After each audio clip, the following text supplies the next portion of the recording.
This time, starting in this video, we are looking at the collapse of communism in Eastern Europe.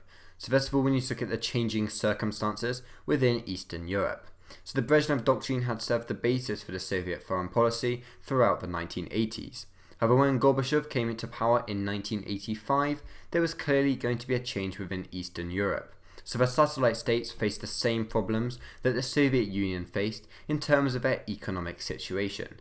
And the introduction of Gorbachev and his rejection of the Brezhnev Doctrine also threatened the apparatchiks within Eastern Europe and meant that their regimes may not continue.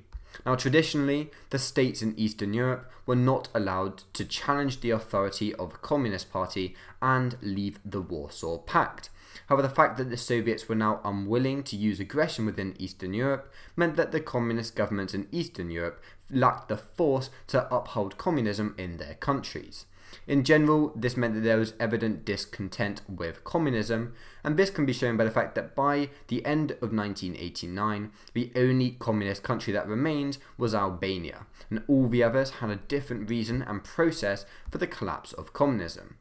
But the Brezhnev Doctrine had underlined the USSR commitment to ensuring that the Eastern European bloc remained intact, and it was a justification for the right to intervene in any communist country that threatened socialism. But Mikhail Gorbachev took the decision to abandon this principle as soon as he took office in 1985. And this was because he believed that communism could only exist if people were willing to accept it rather than be forced to live under it. Gorbachev's rejection of the Brezhnev Doctrine showed populations that they no longer needed to fear Soviet intervention if they were to rise up against the governments. So first of all, we need to look at Poland. As martial law had been lifted in 1983, yet many civil liberties were still banned. And despite suppressing Solidarity in 1981, as we saw in a previous video about Solidarity, the Polish leader Wojciech Jaruzelski recognized the need to reconcile with its members. So this meant that in September 1986, a general amnesty for all political prisoners was enforced.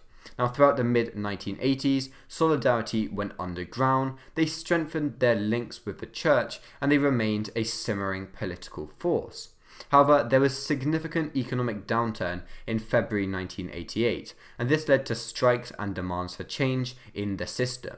So these strikes remained peaceful, and glasnost was used as a justification for expressing dissent.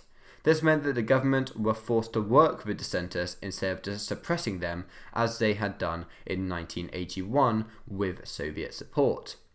So in August 1988, the first stage of the negotiations took place between Lech Walesa and Solidarity.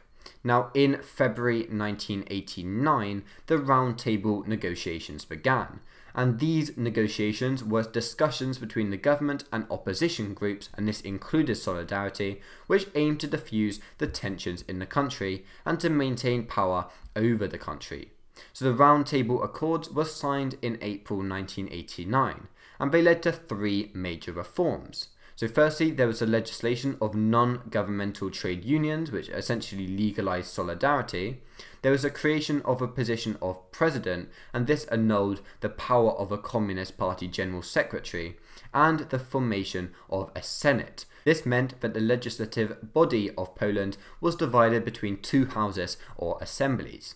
Now in the upper house, all the seats were open for election, yet in the lower house, 65% of the seats were reserved for the Communist Party. In the June elections, Solidarity won 92 out of the 100 Senate seats and 160 out of 161 seats that they were allowed to compete for in the Polish parliament. So on the 7th of August 1989, Lech Walesa demanded a government which was led by Solidarity, and within a fortnight and with Soviet agreement, a new pro-Solidarity government was formed, and this was led by Tadeusz Mazowiecki. Now, although key positions remained in the hands of communists, by the end of 1989, Poland were a multi-party state with a coalition party dominated by Solidarity. The next place to look at is Hungary, and the collapse of communism within Hungary was brought about by the Communist Party within Hungary. And in the 1980s, Hungary was suffering from serious inflation, which was particularly hurting those upon fixed income. So this led to general dissatisfaction within the country.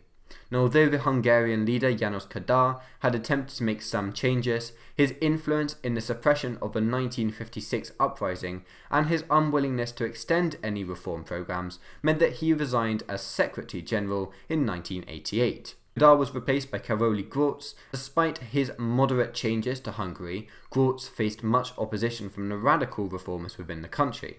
So this meant that in the summer of 1988, Grócz announced that he would step down from his position as Prime Minister so that he could focus on the party organisation. A young Politburo member called Miklos Németh succeeded Grócz as the Prime Minister, and he had been chosen after his ability to negotiate a 1 billion Deutschmark loan from West German banks. So he followed his economic reforms with political ones, and the government adopted basic freedoms, civil rights, and electoral reforms. They were also ready to adopt a multi-party system. The government also initiated roundtable discussions to change the constitution, and during this time, Imre Nagy, who was the leader of Hungary during the Hungarian Revolution, was reburied and rehabilitated. So in April 1989, the Soviets agreed that they would withdraw all their military forces from Hungary by 1991, and in June 1989, the Hungarian Communist Party agreed that free elections should take place in 1990. Now, this decision was taken because the Hungarian Communist Party believed that they would remain the leading party. But in October 1989, the Hungarian Communist Party convened its last Congress and re-established himself as the Hungarian Socialist Party. In this same month, the Hungarian constitution was severely altered, and this new legislation reformed Hungary from a People's Republic into a Republic of Hungary, and it guaranteed both civil and human rights. A crucial decision was taken in September 1989 because the Hungarians opened the border with Austria. This meant that as East Germans were allowed to travel through the European countries, they were able to travel freely to West Germany, and the exodus that followed clearly demonstrated the rejection of communism. Hungary's movement away from communism was peaceful, and it served as a model to other Eastern European countries. And the 1990 elections, where József Antall was elected as the first democratically elected Hungarian Prime Minister of Hungary, meant that Hungary had successfully transformed from communism to democracy. So now it's time to look at East Germany, the Berlin Wall, and the reunification of Germany. As East Germany had a reputation for being the most loyal of the communist states in Eastern Europe, and their leader, Erich Honecker, was the last of the communist leaders who had come to age at the same time as Leonid Brezhnev, and he remained firmly loyal to the Communist Party and to keep East Germany as a single-party state. East Berlin was also seen as a place where Moscow could showcase communism, and they received many benefits because of it. The status quo had also been reaffirmed in 1984 when the two German states reached agreements for cultural exchanges and the removal of landmines on the frontier. However, events in Hungary were the trigger for some of the disruption within East Germany, as on the 2nd of May, the Hungarian government removed the fence on its border with East Germany, whilst also opening parts of the Austrian-Hungarian border. So this meant that by September 1989, 60,000 East Germans had left for Hungary to seek refuge in the West German embassies there. Now, when the Hungarian Foreign Minister, Gyula Horn, announced that East Germans would not be stopped from travelling west to Austria, 22,000 East Germans crossed that border. Although the East German government would temporarily allow its citizens to travel to West Germany, and that was with a promise that they would return, they also shut off all escape routes to the west via Eastern European countries. So this meant that East Germany was effectively sealed off, and disaffected East Germans saw no other method of change than to join the rallies that were spreading throughout the country. So in October, opposition was visible within every city in East Germany, and they protested the lack of reforms under Erich Honecker and the repression that he embodied. So this meant that by the 16th of October, the crowd numbered tens of thousands of people. So this opposition led to the resignation of Erich Honecker on the 18th of October 1989, and he was replaced by his deputy, Egon Krenz. Now, Krenz immediately announced that he would implement democratic reforms, and he endorsed Gorbachev's ideas of perestroika, glasnost, and the end of the Brezhnev Doctrine. However, the protest movement continued to grow because of the economic distress of the country. Now, the USSR could not offer aid to the East Germans, and despite West German economic assistance, growth by 1989 was only 2.8%. So this meant that the East Germans had little to offer their citizens. So the protest movements continued, and on the 4th of November 1989, hundreds of thousands of East Germans gathered at Alexanderplatz, and this was the largest demonstration that there had ever been in the country. This meant that the government had lost complete control over the country, and the entire Politburo resigned, so this left only Krenz and his colleagues to respond to the population. So on the 9th of November 1989, the East German Communist authorities decided that there was no alternative than to ease the travel restrictions. This was designed to allow an orderly exodus into West Germany via existing crossing points from East Germany. However, the plans for the exodus were not well communicated either to the East German border guards or to the East German Politburo spokesperson Günter Schabowski. Now, at a press conference, he said that as far as he knew, the new regulations were to come in immediately without delay, including in Berlin.